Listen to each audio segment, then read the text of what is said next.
All right, everyone, this is a part two. We are reading another paper this time. It's called Do GANs Leave Artificial Fingerprints? So we are in the series of researching about if, like, how to detect image forgeries, synthetic images, all those things. Um, so can't wait to see what this research paper has to say. Let's go ahead with the abstract. This is my first time reading this one as well. In the last few years, generative adversarial networks have shown tremendous potential for a number of applications in computer vision and related fields. With the current pace of progress, it is a sure bet they will soon be able to generate high quality images and videos virtually indistinguishable from real ones. This is 2018, quite far back in time, but it's about time now. Like, they're very, very smart image generators now. Unfortunately, realistic GAN-generated images pose serious threat to security. To begin with, a possible flood of fake multimedia and multimedia forensic countermeasures are in urgent need. In this work, we show that each GAN leaves its specific fingerprint. Let's see.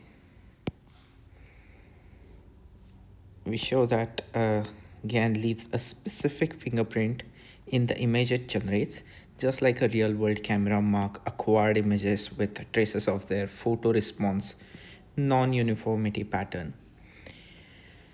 Source identification experiments with several popular GANs show such fingerprints to represent precious assets for forensic analysis. So they're going to show that it indeed leaves a fingerprint, and it would be an important distinguisher in tracing the source for the identification of an image as well.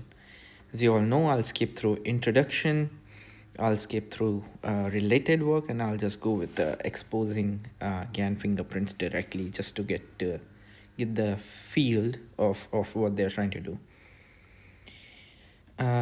In this section, we show evidence on the existence of GAN fingerprints. This goal is pursued in a minimal experimental settings, considering only two GANs, cycle GAN, trained to convert orange images into apple, so just one task, and a progressive GAN trained to generate kitchen images, call them GAN A and B.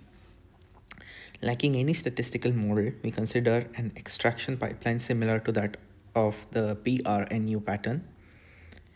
For the generic image Xi generated by a given GAN, the fingerprint represents a disturbance unrelated to the image semantics. So anything that is, for example, if it is an image of the horse, then anything. So the horse in itself is of less importance than the fingerprint, and what that fingerprint is, we will get to know. That's what they're saying basically. Therefore, we first estimate the high level image content, so all the edges, all the face of the horse, size, height, all those things are first taken out of consideration. So they first estimate that. So x cap is the function of xi, where xi is the generated image, through the suitable denoising filter, then subtract it from the original image to extract the noise residual. So it's pretty evident. Ri is xi minus fxi. It's basically the residual of. So if it's generating an image of a horse, and anything high level content is basically subtracted, so what it remains is basically a residual. Then we assume that the residual to be the sum of non-zero deterministic component, the fingerprint f, and a random noise component wi. So they are assuming the residual is basically a sum of its fingerprint plus some random noise component of wi. Right? Let's see. Accordingly, the fingerprint is estimated by a simple average over available residuals. So what we are doing now is basically just aggregating over some n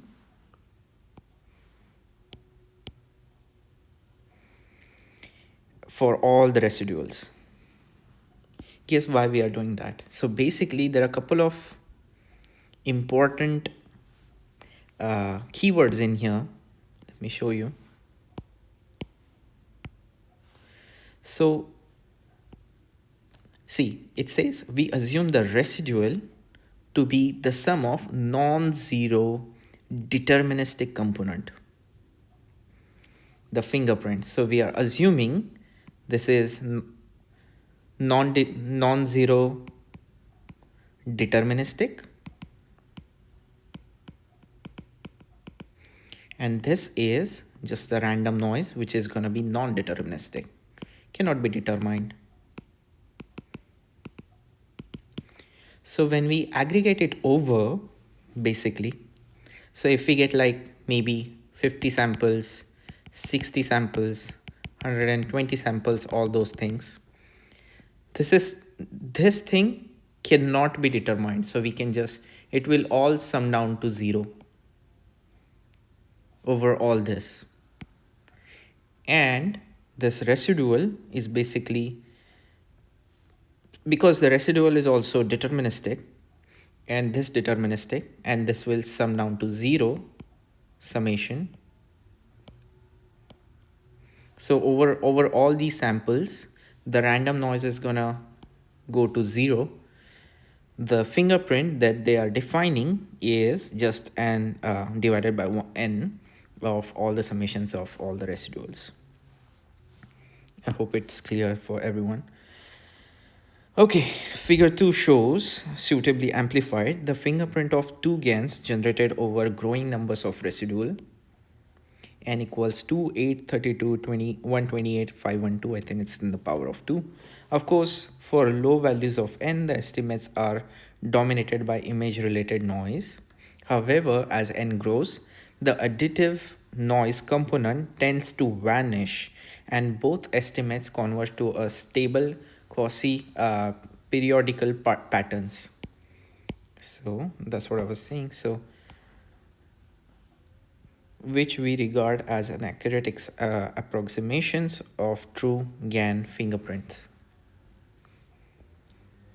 Let's see what figure 2 has to show. Yeah, so these are the fingerprints estimated at 2, 8, 32, 128, and 512 residuals.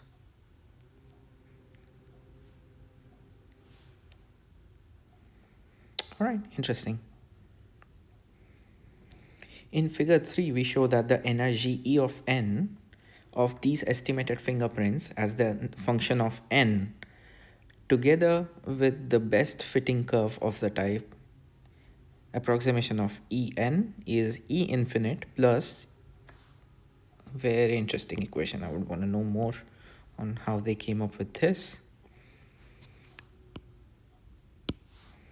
The fitting is clearly very accurate for large value of n. So let me see actually what's in figure 3. Okay. This is the true energy. And this is like the approximation of the fitting curve. Okay. So basically they are trying to best fit the line based off of this equation, and that's how they came up with this equation. If we have to give it as the function of n, the number of residuals basically. So n could be 2, 8, 32, 128, 512, etc. All right. The fitting is clearly very accurate for a large number of n, and the E infinite value estimates the energy of the limit fingerprint 0.0377 and 0.0088 respectively. So when this n kind of increases quite a bit, then it's gonna start approximating better and better. And then they came up with these two values at the limit fingerprint, I meant. Okay. Figure 4 instead shows the autocorrelation function of the two estimates for n equals 512 with a clear quasi-periodical patterns proving further evidence of the non-random nature of these signals. So these are the autocorrelation maps of cycle GAN and pro-GAN at N512. And it's kind of nicely making a plus pattern here and a very dotted pattern, again like in a very plus shape. Yeah, so I guess the lighter the color or the red the color, it's the high area for the intensities. Maybe I need to read more about it. Okay, we now take the more application oriented point of view, looking at these fingerprints ability to tell apart the images of different origin based on the image to fingerprint correlation or similar indicators. Meaningful fingerprints should allow one to decide which of the two GANs are generated a given image. So based on the image to fingerprint correlation, they're now trying to trace back and find out, decide which of the two GANs generated a given image set. Okay. So let the correlation of XY is defined as the inner product. I think it's this thing inner product, where x cap is the non-zero mean unit norm version of X. For both GANs under analysis, we regard the estimates obtained with n equals 2 raised to 9 as a true fingerprint, F and FB respectively. They've just taken like a high number. Then we compute, which is I guess 512 if I'm not wrong. I think it's 2 raised to 10, must be about 10. Yeah, I mean, I'm for a very high number. I might as a true fingerprints FA and FB respectively. Then we compute the correlation indices between the residual RIA for I equals 1 to M generated by GAN A and not used to estimate the fingerprints, and the same GAN FA and a cross GAN FB fingerprints, that is this particular correlation for the same and cross. Let me see. So basically they are basically trying to see if there is any correlation between the fingerprints. So they tried between the same GAN FA and the cross GAN FB. Okay. Figure 5 left shows, let's see what they have come up with. Figure 5 left shows the histogram of same GAN, the green, and a cross GAN red correlations. Cross GAN correlations are evenly distributed around 0, indicating no correlation between generated images and unrelated fingerprint. So, I think what they are trying to do is, these are the residuals and these are the fingerprints. So if they are centered around 0, they do not have much of a correlation for the same ones. So the red ones clearly are centering around 0. Let me use a better color.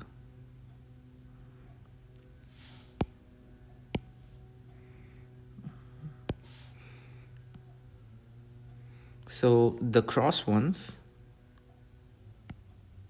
here and the cross one here are centering around 0. So which means the fingerprint of A and generated image of B are basically unrelated. Okay, I'm with you on this now. Now I understood what they are trying to do. So basically they are just trying to figure out the fingerprints are unique to each GANs. And that's what they are trying to do with all these fancy mathematical equations.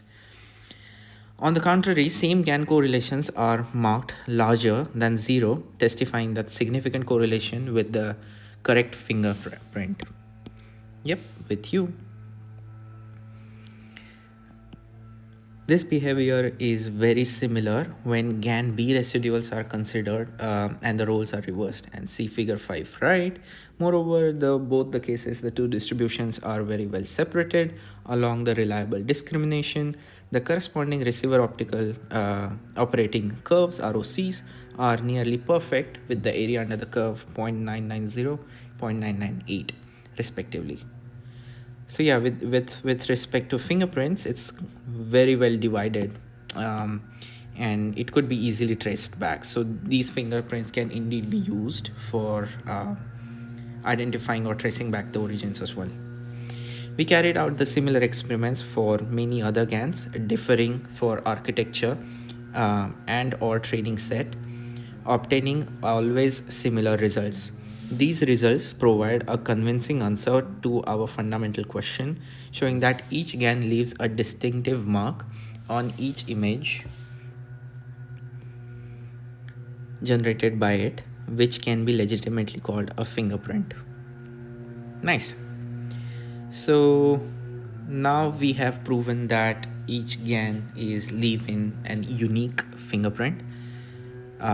Let's go ahead with the source identification experiment. So what they have done. All right, let's just go with it. So let us now consider more challenging experimental settings. To carry out the larger scale source identification test, we consider 3 GAN architecture: a cycle GAN, a pro GAN, and a star GAN. Cycle GAN was proposed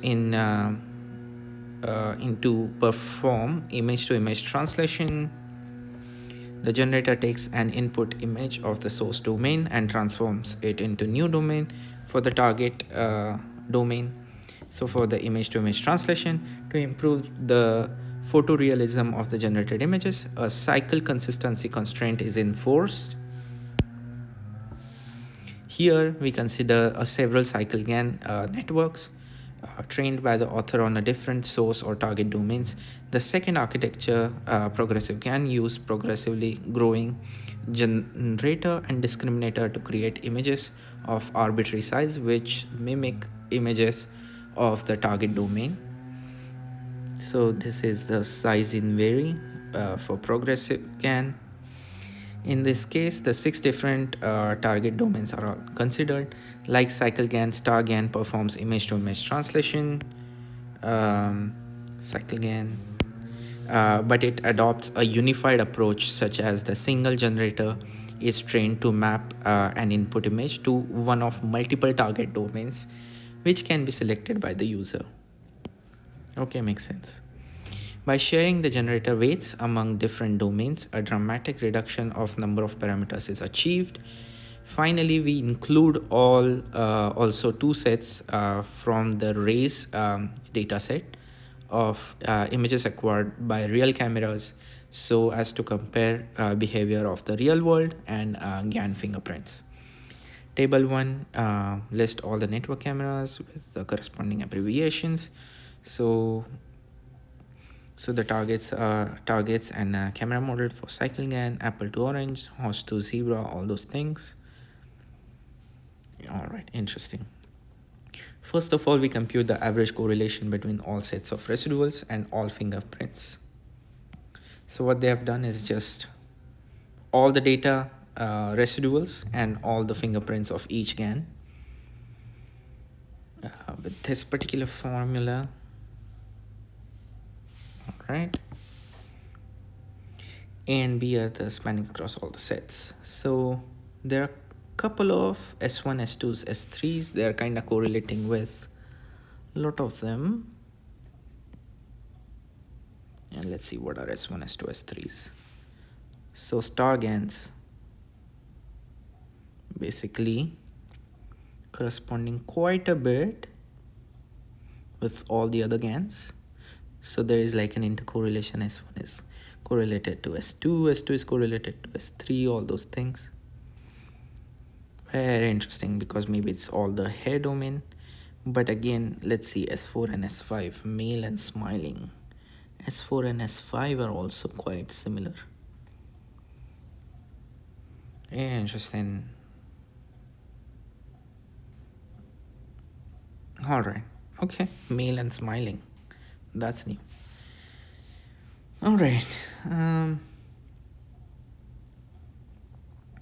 So yeah, these are the basic findings. They have proved that fingerprints are indeed quite unique, and they can be used to trace back the source as well.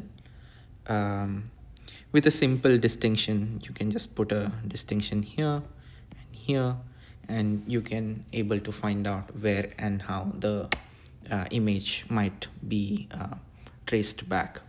All good though. So this means a lot, and thank you so very much for tuning in.